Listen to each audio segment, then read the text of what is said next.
Hello മക്കളെ, A day in my life as A first year student and this is my day 16 vlog. ഇന്നൊരു cricket vlog എന്ന് തന്നെ പറയാം. ഇത് നമ്മൾ രാവിലെ നേരത്തെ എണിച്ചിട്ട് ഇന്ന് സൺഡേ ആയതുകൊണ്ട് കളിക്കാൻ തിരക്കിലായിരുന്നു, ഫുൾ കളിയായിരുന്നു. ആൻഡ് ഞങ്ങളുടെ ടീം തന്നെയായിരുന്നു ഇന്ന് ജയിച്ചിട്ടുണ്ടായിരുന്നത്. ഞാനും കളിച്ചു. നിൻ്റെ ഫുട്ടേജ് എവിടെയാണെന്ന് ചോദിച്ചാൽ എടുത്തില്ല വീഡിയോ. പിന്നെ അത് കഴിഞ്ഞിട്ട് വീട്ടിൽ പോയിട്ട് മാട് ബോയ്സിനൊക്കെ കുറച്ച് ഫുഡൊക്കെ കൊടുത്തിട്ട് പിന്നെ അത് കഴിഞ്ഞിട്ട് ഞങ്ങളുടെ അവിടെ ഒരു ചെറിയൊരു പരിപാടി ഉണ്ട്. അതിന് പോണ മുമ്പ് അച്ഛൻ പ്രസാദം കൊണ്ടുവന്നിട്ടുണ്ടായിരുന്നു. അത് കഴിച്ചിട്ട് ആ പരിപാടിക്ക് വിട്ടു. അവിടെ കുറച്ച് ഹെൽപ്പ് ചെയ്ത് കൊടുത്തിട്ട് ബേബി ഷവർ ആയിരുന്നു. അപ്പോൾ അത് കഴിഞ്ഞിട്ട് നന്നായി ഫുഡ് അലക്കിയിട്ട് തിരിച്ച് വീട്ടിലേക്ക് പോണ വഴിയാണ് ഇപ്പോൾ കാണുന്നത്. പോയിട്ട് എന്ത് ചെയ്യണം, പശുക്കളിലൊന്നും പുറത്തെവിടെയും കൊണ്ടുപോയില്ല. അപ്പോൾ ശരി, കുറച്ചും കൂടി ഫുഡ് കൊടുക്കുക പറഞ്ഞിട്ട് കുറച്ച് പുല്ലും വൈക്കോലും കൊടുത്തു.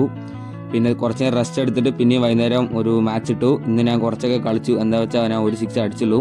ബട്ട് ഞങ്ങളുടെ ടീം തോറ്റു, കുഴപ്പമില്ല. അപ്പോൾ ഇന്ന് വേറെ ഒരു പണിയും ചെയ്യാൻ നിന്നില്ല. ഇന്നത്തെ ദിവസം കഴിഞ്ഞു. താങ്ക് യു മക്കളെ, നാളെ കാണാം, ബൈ.